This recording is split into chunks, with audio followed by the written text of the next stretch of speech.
Une bonne fondue savoyarde, ça ne s'improvise pas. Quel fromage choisir? Doit-on obligatoirement mettre du vin? Quel est l'appareil à fondue le plus pratique?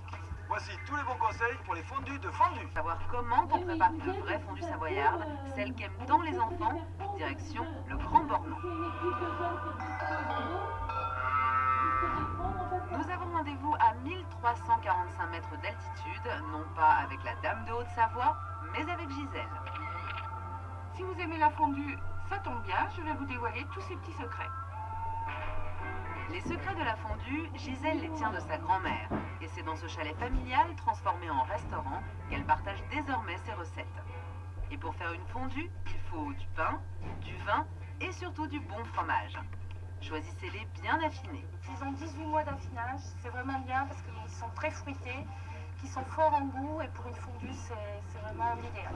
Et ici, pour la véritable fondue savoyarde, on ne choisit que des fromages de la région. De l'emmental ou du gruyère de Savoie, du Beaufort ou de l'Abondance. Mais alors au final, on met combien de variétés de fromages dans notre fondue? En principe, on en met 3. Personnellement, j'en mets 4, voire 5, ça dépend de mon humeur aussi. Les 3 fromages les plus utilisés sont l'emmental, le Beaufort et l'Abondance. Mais le conseil de Gisèle, c'est plus il y a de fromage, meilleur elle est. C'est donc ça. Et pour qu'elle soit encore meilleure, il faut bien choisir son pain. Oubliez la baguette et préférez un pain de campagne plus compact. Et Gisèle vous conseille aussi d'éviter le pain frais. Oui, je préfère du pain à veille parce qu'en fait, il se tient mieux quand on est au bout de la fourchette. Et en plus, c'est économique. Nous avons les bons ingrédients pour faire la fondue. Il nous faut maintenant les bons accessoires.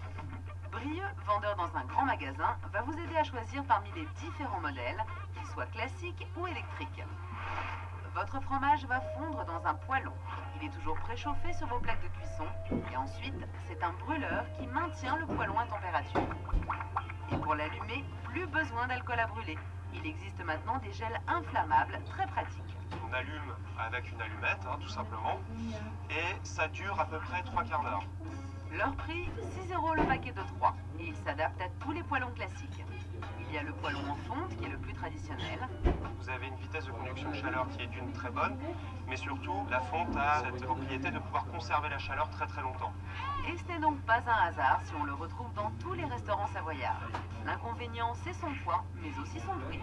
Au minimum 150 €, mais vous le garderez à vie. À une seule condition, c'est que vous évitiez les chocs thermiques. Donc lorsque vous avez fini de l'utiliser, il faut surtout attendre qu'il refroidisse avant de le mettre sous l'eau. Si vous préférez les ustensiles design, optez pour le poêlon en inox. Vous en trouverez à partir de 80 €. Passons maintenant aux appareils électriques. Il suffit de brancher l'appareil et la montée en chaleur va se faire de manière instantanée. On pourrait en fait comparer ça à une plaque à induction où la chaleur monte d'un coup et descend d'un coup. Ils sont plus économiques à partir de 40 €. Mais là, vous n'aurez pas la garantie de les conserver ad vitam aeternam. Retour au chalet avec Gisèle qui, elle, a choisi le poêlon traditionnel en fonte. Elle est déjà en pleine préparation. Vous allez voir, faire une fondue à la maison, il n'y a pas plus simple. Commencez par couper le fromage. Et là, premier conseil de Gisèle, le couper en dés pour qu'il fonde lentement. On peut aussi râper le fromage. C'est plus rapide, c'est un fait, mais votre fondue n'aura pas le temps de prendre le goût du bain. Le deuxième conseil, c'est de respecter les proportions. Montez 200 g de fromage et 10 centilitres de vin par personne. Si vous ne mettez pas la bonne quantité de fromage, vous aurez une fondue liquide, donc elle sera moins bonne. Ensuite, frottez le poêlon avec une gousse d'ail. Pour plus de goût, vous pouvez aussi la couper en morceaux et la faire revenir dans le vin. Saupoudrez d'une pincée de poivre et lorsque ça frémit, ajoutez le fromage petit à petit. Il ne reste plus qu'à surveiller et remuer, les 2 clés d'une fondue réussie. Pendant 10 minutes, vous vous concentrez sur votre fondue et vous brassez tout le temps, tout le temps. Mais attention, on ne brasse pas n'importe comment. On brasse en formant un 8. C'est ma grand-mère qui m'a appris à faire la fondue. Elle attachait une importance à brasser en 8 et elle avait raison parce que sinon la fondue elle croche au milieu. La fondue est prête, le pain coupé en morceaux, à vos pics. Et voilà, bon appétit. Merci. Bon appétit. Il y a déjà un peu quand même. Ah non. Et avec la fondue, ce qu'il y a de bien, c'est quand il n'y en a plus, il y en a encore. Il suffit de rajouter un œuf et d'y faire tremper son pain. Comme ça, il n'y a rien de perdu, là, on mange jusqu'au bout. Ouais. C'est pour les gourmands, ça, c'est pour la fin. C'est...